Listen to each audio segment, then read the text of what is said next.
Hi friends, last ವಿಡಿಯೋದಲ್ಲಿ ನಿಮಗೆ support ಮತ್ತು ರೆಸಿಸ್ಟೆನ್ಸ್ ಬಗ್ಗೆ ಹೇಳಿದೆ. ಸೊ ಇವಾಗ ಇನ್ನೊಂದು ಕಾನ್ಸೆಪ್ಟ್ ಹೇಳ್ತೀನಿ.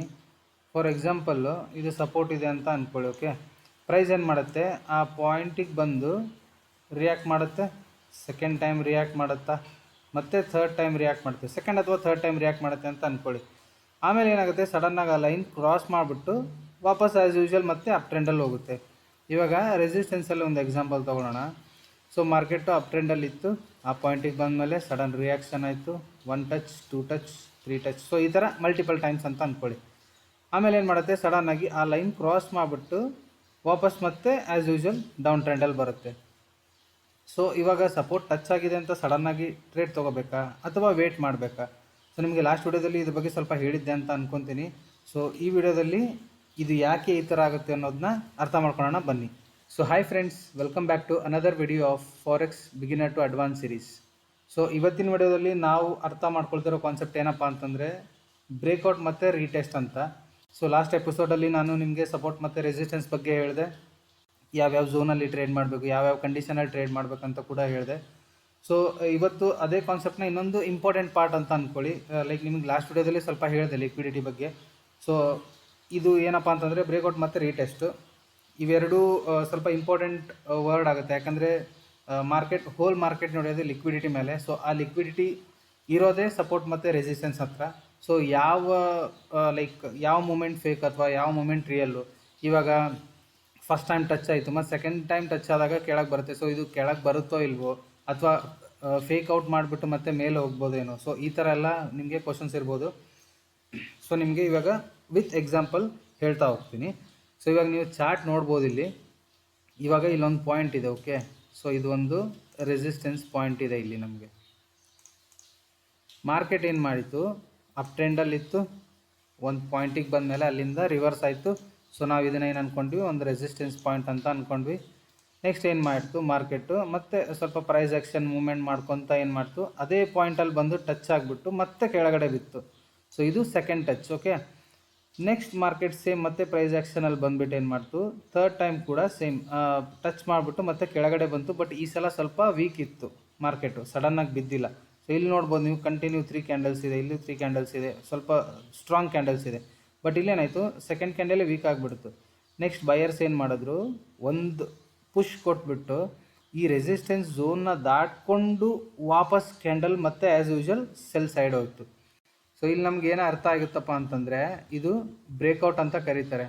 ಸೊ ಈ ರೆಸಿಸ್ಟೆನ್ಸ್ನ ಈ ಕ್ಯಾಂಡಲ್ಲು ಬ್ರೇಕ್ಔಟ್ ಮಾಡಿಬಿಟ್ಟು ಮತ್ತೆ ಸೇಮ್ ಡೈರೆಕ್ಷನಲ್ಲಿ ಬಂತು.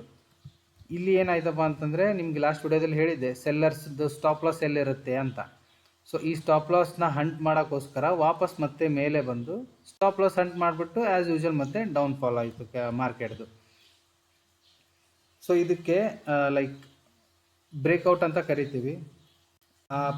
ಆ ರೆಸಿಸ್ಟೆನ್ಸ್ ಝೋನ್ ಮೇಲೆ ಪುಷ್ ಮಾಡ್ತಾರಲ್ವಾ, ಸೊ ಅದನ್ನ ಬುಲಿಶ್ ಬ್ರೇಕ್ಔಟ್ ಅಂತ ಕರಿತೀವಿ. ಬ್ರೇಕ್ಔಟ್ ಅಂತಲೂ ಕರಿತೀವಿ, ಬುಲಿಶ್ ಬ್ರೇಕ್ಔಟ್ ಅಂತಲೂ ಕರಿತೀವಿ.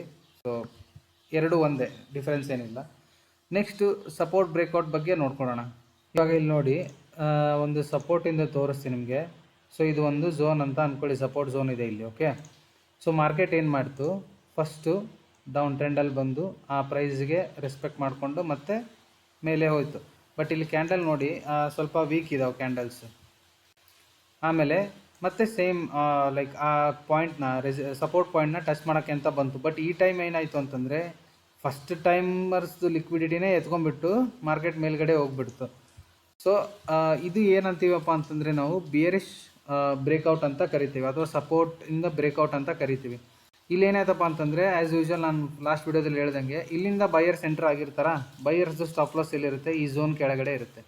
ಮಾರ್ಕೆಟ್ ಏನು ಮಾಡಿತು, ಆ ಸ್ಟಾಪ್ ಲಾಸ್ ಎತ್ಕೊಂಡ್ಬಿಟ್ಟು ಮೇಲ್ಗಡೆ ಮೂವ್ಮೆಂಟ್ ಆಯಿತು.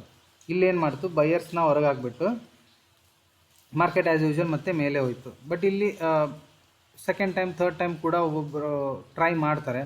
ಬಟ್ ನನ್ನ ಕೇಳಿದ್ರೆ ನೀವು ಲಿಮಿಟೆಡ್ ಟೈಮ್ ಟ್ರೇಡ್ ಮಾಡೋದು ಬೆಟರು. ಚಾನ್ಸ್ ಸಿಕ್ಕಿದೆ ಅಂತ ಪ್ರತಿ ಸಲನೂ ಟ್ರೇಡ್ ಮಾಡೋಕ್ಕೆ ಹೋಗಬೇಡಿ. ಆ ಟ್ರೇಡ್ ಹಾಕೋವಾಗ ಆ ಪಾಯಿಂಟ್ ಎಲ್ಲಿದೆ, ಆ ಮಾರ್ಕೆಟ್ ಏನು ರಿಯಾಕ್ಟ್ ಮಾಡ್ತಾಯಿದೆ, ಇದನ್ನೆಲ್ಲ ನೋಡ್ಕೊಂಬಿಟ್ಟು ತಿಳ್ಕೊಂಬಿಟ್ಟು ಟ್ರೇಡ್ ಹಾಕಿ. ಸುಮ್ಮನೆ ರೆಸಿಸ್ಟೆನ್ಸ್ ಮತ್ತು ಸಪೋರ್ಟ್ ಸಿಕ್ಕಿದೆ ಅಂತ ಟ್ರೇಡ್ ಹಾಕೋಕ್ಕೆ ಹೋಗಬೇಡಿ. ಇವಾಗ ಕೆಲವೊಂದಿಷ್ಟು ಜನ ಏನು ಅನ್ಕೊತಾರೆ ಅಂತಂದರೆ, ಇವಾಗ ಇಲ್ಲಿ ರೆಸಿಸ್ಟೆನ್ಸ್ ಇದೆ ಅಂತ ಅಂದ್ಕೊಳ್ಳಿ.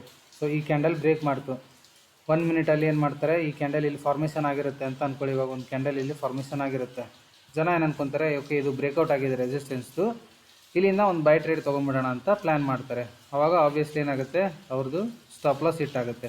ಸೊ ಪ್ರತಿಯೊಂದು ಬ್ರೇಕೌಟ್ ಅಥವಾ ಪ್ರತಿಯೊಂದು ರೀಟೆಸ್ಟು ಫೇಕ್ ಅಂತ ಹೇಳೋಕ್ಕಾಗಲ್ಲ, ರಿಯಲ್ ಅಂತಲೂ ಹೇಳೋಕ್ಕಾಗಲ್ಲ. ಸೊ ಮಾರ್ಕೆಟು ಯಾವ ಥರ ಮೂಮೆಂಟ್ ಆಗುತ್ತೆ ಅಂತ ಪ್ರೆಡಿಕ್ಟ್ ಮಾಡೋದು ತುಂಬ ಕಷ್ಟ. ಅದಕ್ಕೆ ಯಾವಾಗಲೂ ಹೇಳೋದು, ಫಸ್ಟ್ ಟೈಮ್ ಏನು ಸಪೋರ್ಟ್ ಅಥವಾ ರೆಸಿಸ್ಟೆನ್ಸ್ ಫಾರ್ಮೇಷನ್ ಆಗುತ್ತಲ್ಲ, ಅಲ್ಲಿ ಎಂಟ್ರ್ ಹಾಕಬೇಡಿ ಅಂತಲೇ ಹೇಳ್ತೀವಿ ಯೂಶ್ವಲಿ.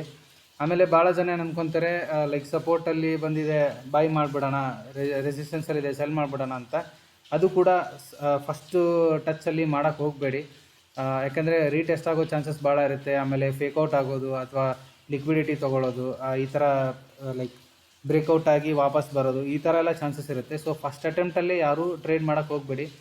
ನೀವು ಅಕಸ್ಮಾತ್ ಮಾಡ್ತೀರಾ ಅಂತಂದರೆ ಹಿಂದೆ ಕಂಡೀಷನ್ ನೋಡ್ಕೊಳ್ಳಿ, ಮಾರ್ಕೆಟ್ ಯಾವ ಥರ ಮೂವ್ಮೆಂಟ್ ಆಗಿದೆ ಅಂತ. ಸೊ ಕ್ಯಾಂಡಲ್ಸ್ ಮೇಲೆ ನಿಮಗೆ ಗೊತ್ತಾಗುತ್ತೆ, ಅಪ್ ಟ್ರೆಂಡಲ್ಲಿದೆನೋ ಡೌನ್ ಟ್ರೆಂಡಲ್ಲಿದೆನೋ, ಯಾಕೆ ಈ ಥರ ರಿಯಾಕ್ಟ್ ಮಾಡ್ತಿದೆ ಅಂತ. ಇವಾಗ ಇಲ್ಲಿ ನೋಡ್ಬೋದು, ಒಂದು ಸ್ಮಾಲ್ ಟ್ರೆಂಡ್ ಲೈನ್ ಫಾರ್ಮೇಷನ್ ಆಗಿದೆ ನಿಮಗೆ. ಸೊ ಈ ಥರ ಒಂದು ಟ್ರೆಂಡ್ ಲೈನ್ ಇದೆ ಅಂತ ಅಸಂಪ್ಷನ್ ಮಾಡ್ಕೊಳ್ಳಿ ಇವಾಗ. ಓಕೆ, ಇಲ್ಲೇನಾಯಿತು, ಟ್ರೆಂಡ್ ಲೈನ್ ಬ್ರೇಕ್ಔಟ್ ಆಯಿತು. ಸೊ ಇಲ್ಲಿಂದ ಒಂದು ಸೆಲ್. ಸೊ ಇವು ಎಲ್ಲ ಕಾನ್ಸೆಪ್ಟ್ಸ್ ಇವೆಲ್ಲ ಮುಂದೆ ಬರ್ತವೆ ನಿಮಗೆ. ಸದ್ಯಕ್ಕೆ ಇವಾಗ ಸಪೋರ್ಟ್ ಮತ್ತು ರೆಸಿಸ್ಟೆನ್ಸ್ ಬಗ್ಗೆ ಅಷ್ಟೇ ನೋಡ್ಕೊಳ್ಳಿ, ಬ್ರೇಕ್ಔಟ್ ಮತ್ತು ರೀಟೆಸ್ಟ್ ಬಗ್ಗೆ ಅಷ್ಟೇ ಕನ್ಸಿಡರ್ ಮಾಡಿ. ಸೊ ಈ ಥರ ಇರುತ್ತೆ. ಸಡನ್ನಾಗಿ ಟ್ರೇಡ್ ಹಾಕಕ್ಕೆ ಹೋಗಬೇಡಿ. ಮಲ್ಟಿಪಲ್ ಕನ್ಫರ್ಮೇಷನ್ಸ್ಗೆ ವೇಟ್ ಮಾಡಿ. ಅಥವಾ ನಿಮಗೆ ರೆಸಿಸ್ಟೆನ್ಸಲ್ಲಿ ಅಥವಾ ಸಪೋರ್ಟಲ್ಲಿ ಬಿಯರಿಶ್ ಎಂಗಲ್ಫಿಂಗ್ ಅಥವಾ ಬುಲ್ಲಿಶ್ ಎಂಗಲ್ಫಿಂಗ್, ಶೂಟಿಂಗ್ ಸ್ಟಾರ್ ಈ ಥರ ಏನಾದರೂ ಫಾರ್ಮೇಷನ್ ಆಗ್ತಿದ್ರೆ ಅದು ಡಬಲ್ ಕನ್ಫರ್ಮೇಷನ್ ಅಂತ ನೀವು ಅನ್ಕೋಬೋದು. ಅಲ್ಲಿ ನೀವು ಬೇಕಂದರೆ ನಿಮ್ಮ ಟ್ರೇಡ್ನ ಪ್ಲ್ಯಾನ್ ಮಾಡ್ಬೋದು. ಸೊ ಇವತ್ತಿನ ವಿಡಿಯೋದಾಗ ಜಾಸ್ತಿ ಏನೂ ಇಲ್ಲ ಫ್ರೆಂಡ್ಸ್, ನಿಮಗೆ ಬ್ರೇಕೌಟ್ ಮತ್ತು ರೀಟೆಸ್ಟು ಇದನ್ನು ಆಲ್ರೆಡಿ ಲಾಸ್ಟ್ ವಿಡಿಯೋದಲ್ಲಿ ನಿಮಗೆ ಸ್ವಲ್ಪ ಹೇಳಿದ್ದೆ. ಸೊ ಅದಕ್ಕೆ ಇನ್ನೊಂದು ಸಲ ನಿಮಗೆ ಲೈಕ್ ರೀಕ್ಯಾಪ್ ಮಾಡಿಬಿಡ್ತೀನಿ. ಬ್ರೇಕೌಟ್ ಅಂತಂದರೆ ರೆಸಿಸ್ಟೆನ್ಸ್ ದಾಟ್ಕೊಂಡ್ಬಿಟ್ಟು ಹೋಗಿ ಮತ್ತು ವಾಪಸ್ ಬರುತ್ತೆ. ಸೊ ಅದು ಬ್ರೇಕೌಟು. ಸಪೋರ್ಟಲ್ಲಿ ಸಪೋರ್ಟ್ನ ಬ್ರೇಕ್ ಮಾಡ್ಕೊಂಬಿಟ್ಟು ಮತ್ತೆ ಮೇಲೆ ಬರುತ್ತಲ್ಲ, ಇದು ರೀಟೆಸ್ಟ್ ಅಂತ ಅಂತೀವಿ. ಸೊ ಇದು ಎರಡು ಕನ್ಫ್ಯೂಸ್ ಆಗೋಕೆ ಹೋಗ್ಬಿಡಿ. ಇದು ಲಿಕ್ವಿಡಿಟಿನೂ ಹೌದು ಮತ್ತು ರೀಟೆಸ್ಟು ಹೌದು ಅಥವಾ ಬ್ರೇಕೌಟ್ ಅಂತಲೂ ಅನ್ಬೋದು. ಸೊ ಇವೆಲ್ಲ ಕಾನ್ಸೆಪ್ಟ್ ಆಲ್ಮೋಸ್ಟ್ ಸೇಮೇ. ಸೊ ಐ ಥಿಂಕ್ ಇವತ್ತಿನ ವಿಡಿಯೋದಾಗಿರೋ ಕಾನ್ಸೆಪ್ಟ್ ನಿಮಗೆ ಅರ್ಥ ಆಗೈತೆ ಅಂತ ಅನ್ಕೊತೀನಿ. ಏನಾದರೂ ಕನ್ಫ್ಯೂಷನ್ಸ್ ಅಥವಾ ಡೌಟ್ಸ್ ಇದ್ದರೆ DM ಮಾಡಿ, ಇಲ್ಲಾಂದರೆ ಕಮೆಂಟ್ ಮಾಡಿ, ನಿಮ್ಮ ಡೌಟ್ಸ್ನ ಕ್ಲಿಯರ್ ಮಾಡ್ತೀನಿ. ಐ ಹೋಪ್ ಇವತ್ತಿನ ಕಾನ್ಸೆಪ್ಟ್ ನಿಮ್ಗೆ ಅರ್ಥ ಆಗೈತೆ ಅಂತ ಅನ್ಕೊತೀನಿ. ಅರ್ಥ ಆಗಿದ್ರೆ ನೋಟ್ ಮಾಡಿ ಇಟ್ಕೊಳ್ರಿ. ಆಮೇಲೆ ಈ ವಿಡಿಯೋನ ಲೈಕ್ ಮಾಡಿರಿ. ನೀವು ಇನ್ನೂ ಈ ಚಾನಲ್ಗೆ ಸಬ್ಸ್ಕ್ರೈಬ್ ಮಾಡಿಲ್ಲ ಅಂತಂದರೆ ಸಬ್ಸ್ಕ್ರೈಬ್ ಮಾಡಿರಿ. ಹಾಗೆ ನಿಮ್ಮ ಫ್ರೆಂಡ್ಸ್ ಯಾರು ಇದ್ರೆ ಟ್ರೇಡಿಂಗ್ ಮಾಡೋರು ಅವ್ರಿಗೆ ಶೇರ್ ಮಾಡಿರಿ, ಹೆಲ್ಪ್ ಆಕೈತೆ ಅವ್ರಿಗೂ. ಸೊ ಐ ಥಿಂಕ್ ಇಷ್ಟು ಹೇಳ್ಕೊತ ಇವತ್ತಿನ ವಿಡಿಯೋ ಕ್ಲೋಸ್ ಮಾಡ್ತಿದ್ದೀನಿ ಫ್ರೆಂಡ್ಸ್. ನಿಮ್ಗೆ ಮತ್ತೆ ನೆಕ್ಸ್ಟ್ ವಿಡಿಯೋದಾಗ ಸಿಗ್ತೀನಿ. ಅಲ್ಲಿವರೆಗೂ ಚಾಟ್ ನೋಡ್ತಾಯಿರಿ, ಟ್ರೇಡ್ ಮಾಡ್ತಾಯಿರಿ. ಟೇಕ್ ಕೇರ್, ಬಾಯ್.